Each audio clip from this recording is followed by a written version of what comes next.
लोकसभा लेकर चलते हैं जहां पर कार्रवाई चल रही है। ललन सिंह क्या कुछ कह रहे हैं उस पर एक नजर। पसमानदा के आप खिलाफ कहां हैं? अगर उनको हक दिया जा रहा है और उनको अधिकार दिया जा रहा है, आपको बता देते हैं आपको बता देते हैं आपकी सेकुलरिज्म की एक कांग्रेस पार्टी के एक नेता का कल हम देखे अखबार में एक बयान छपा हुआ है कि जेडीयू सेकुलर पार्टी है, उसको देखना है। अरे जेडीयू को और नीतीश कुमार को आपके सेकुलरिज्म के सर्टिफिकेट की आवश्यकता नहीं है, उसकी आवश्यकता नहीं है। आपको हम एक बात बता देते हैं, सेकुलरिज्म की आपकी परिभाषा है समाज को वोट के लिए बांटो, भावना की राजनीति करो और वोट लेके देश पर राज करो और राज करो। यह आपका सेकुलरिज्म का परिभाषा है। नीतीश कुमार जी का और जेडीयू के सेकुलरिज्म की परिभाषा है कि बिना कोई विवाद किए हुए काम करो, समाज के हर वर्ग के लिए काम करो। आपने तो इस देश में बहुत दिन शासन किया। आपको एक मिनट सुनिए, जयप्रकाश जी आपको बता देते हैं। बिहार में नीतीश कुमार जी 20 साल से बिहार के मुख्यमंत्री हैं। आजादी के बाद से आपने कब तक शासन किया? कांग्रेस पार्टी ने बिहार में कब तक शासन किया? आजादी के बाद से नीतीश कुमार जी ने 20 वर्षों में मुसलमानों के हक में जो काम किया, आजादी के बाद से आज तक नहीं हुआ। क्या हुआ? मुसलमानों के लिए नीतीश कुमार जी ने तालमी मरकज बनाया, हुनर योजना चलाई। भागलपुर दंगा हुआ था, किसके राज में हुआ था? वेणुगोपाल जी आपके राज में हुआ था। क्या न्याय किया था आपने मुसलमानों के लिए? नीतीश कुमार जी ने एनडीए के राज में भागलपुर के दंगा पीड़ितों को न्याय देने का काम किया। यह काम नीतीश कुमार जी ने किया। आपका सेकुलरिज्म की क्या परिभाषा है? नीतीश कुमार जी ने पूरे बिहार के कब्रिस्तान की घेराबंदी करा दी। आप तो आजादी के बाद से इतना दिन शासन किए, कौन सा काम आपने किया बिहार में और मुसलमानों के हक में, ये बता दीजिए। लेकिन नीतीश कुमार जी वोट के लिए राजनीति नहीं करते हैं और नीतीश कुमार जी ने मुसलमानों के हक में बिहार में जितना काम किया, भारतीय जनता पार्टी उसकी भागीदार रही। भारतीय जनता पार्टी के समर्थन से ये काम हुआ। आप कहां खड़े हैं जयप्रकाश जी? ऐसे ही चिल्पो करते रहिए, कुछ होना जानी नहीं है।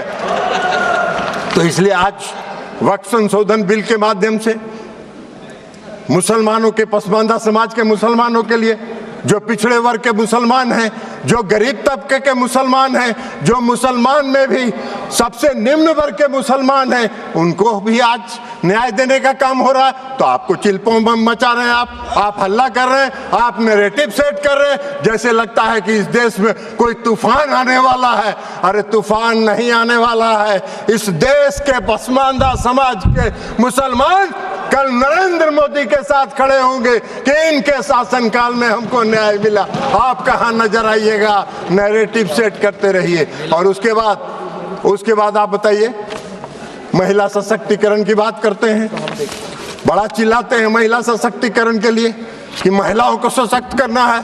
कांग्रेस पार्टी महिलाओं को सशक्त करती है। अरे कहां महिलाओं को?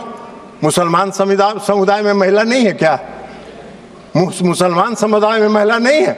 आज अगर मुस्लिम समुदाय के महिलाओं को वक्फ के साथ जोड़ा जा रहा है, आपको क्यों विरोध हो रहा है? मुस्लिम समाज के महिलाओं को भी सशक्तिकरण का हक है। उनके सशक्तिकरण का भी काम प्रधानमंत्री नरेंद्र मोदी जी की सरकार ने किया। इस वक्फ संशोधन विधेयक के माध्यम से आपका नैरेटिव सेट कर रहे हैं पूरे देश में, जैसे लगता है मोदी जी मुस्लिम विरोधी हैं।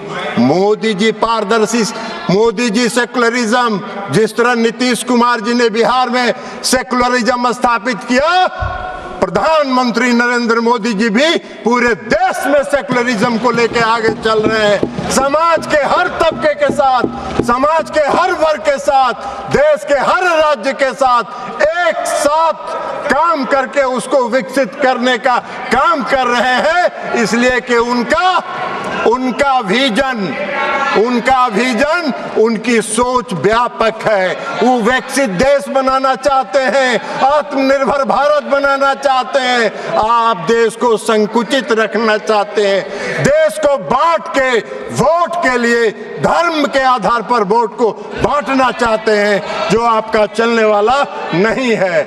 अभी चर्चा हो रही थी, बहुत लोगों ने कहा इस संशोधन के माध्यम से डीएम को अधिकार क्यों दे दिया गया।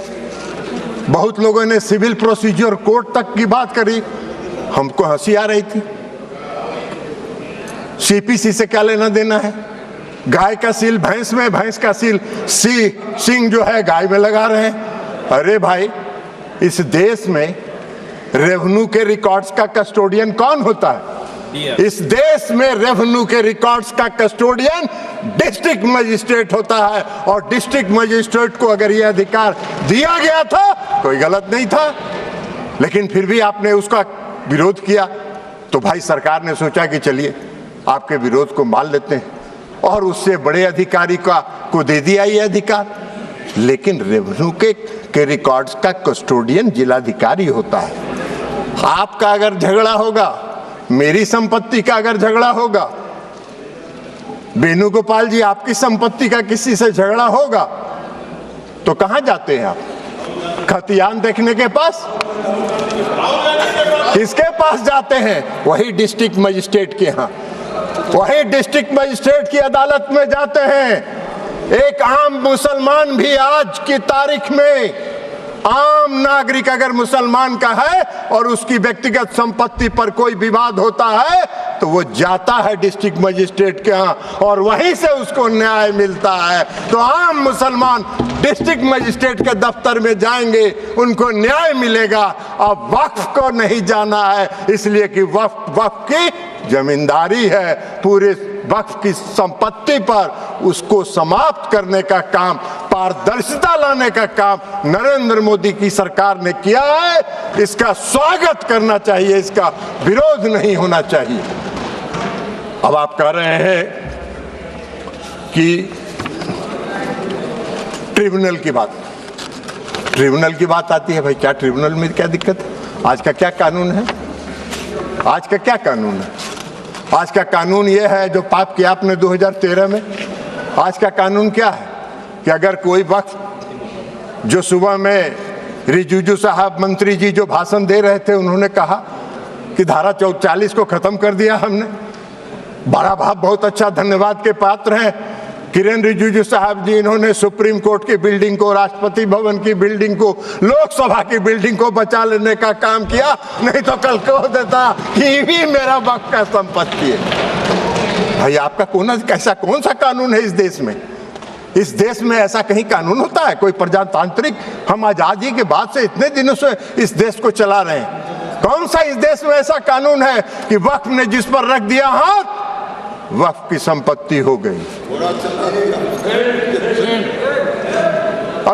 अभी सेकुलरिज्म के इनके सहयोगी हैं, जिनके आजकल वेणुगोपाल जी जिस पार्टी जो है, जिसकी पिछलग्गू बनी हुई है, आज उनका भी वायरल हो रहा है। इसी लोकसभा में उनका दिया हुआ भाषण वायरल हो रहा है, जिन्होंने कहा है कि पूरे डाक बंगला चौक को पटना के वक्फ वालों ने कब्जा करके रख लिया है। सख्त कानून बनना चाहिए और उन लोगों को विदा करना चाहिए। तो यही तो आपका है, यही आपका है, वायरल है। जरा बाहर निकल के वेणुगोपाल जी देख लीजिए, नहीं हो तो बोलिएगा, हम भेज देंगे, मेरे पास भी है, हम भी भेज देंगे आपको, देख लीजिएगा।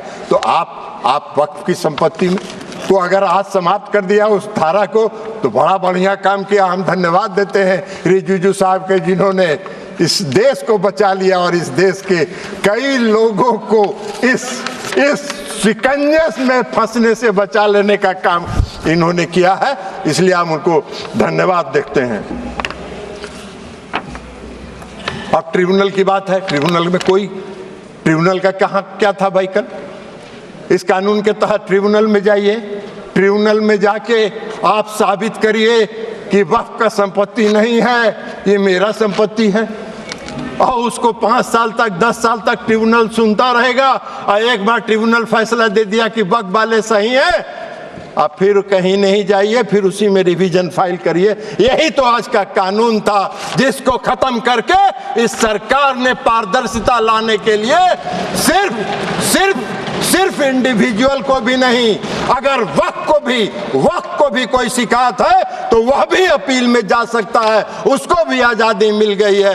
दो तरफा मामला साफ है। अब चलिए, जो सही होगा वही होगा, और यही काम नरेंद्र मोदी जी करते हैं, पारदर्शिता लाते हैं। आपको पारदर्शिता से चिढ़ है, आपको पारदर्शिता से नफरत है, तो इसमें मोदी जी क्या करें? उनका चेहरा आपको खराब लगता है तो मोदी जी क्या करेंगे? आपको पसंद नहीं है, उनके काम की प्रशंसा किया करिए।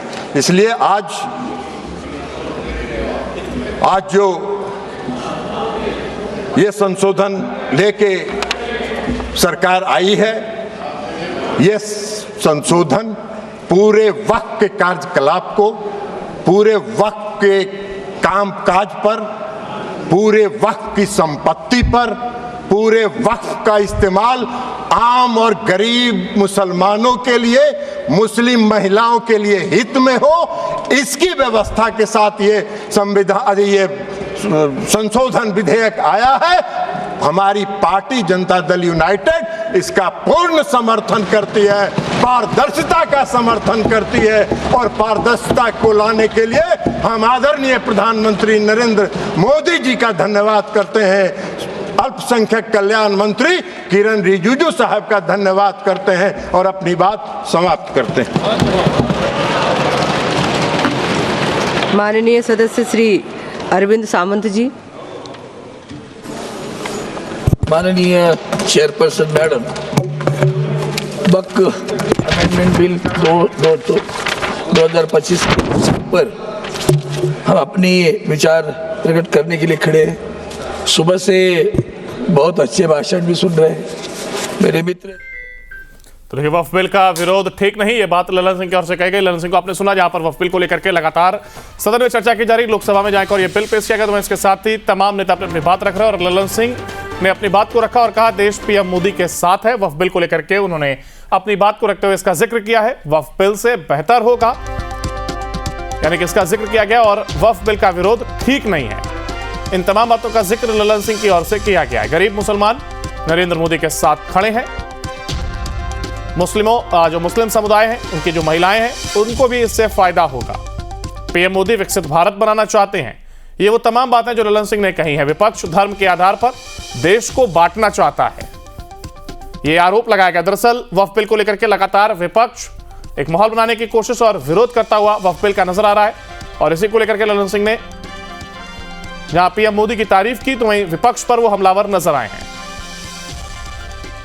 कांग्रेस से सर्टिफिकेट हमें नहीं चाहिए, ये ललन सिंह की ओर से जेडीयू का पक्ष रखते हुए कहा गया। देश पीएम मोदी के साथ है, वक्फ बिल का विरोध ठीक नहीं है। ये वो तमाम बातें जो ललन सिंह और राजीव रंजन की ओर से कही गई। लोकसभा में वक्फ संशोधन बिल एक और जहां पेश किया गया, तो वहीं लगातार ये कार्रवाई जारी है। पंचायती राज मंत्री ललन सिंह विपक्ष पर बरसते हुए नजर आए।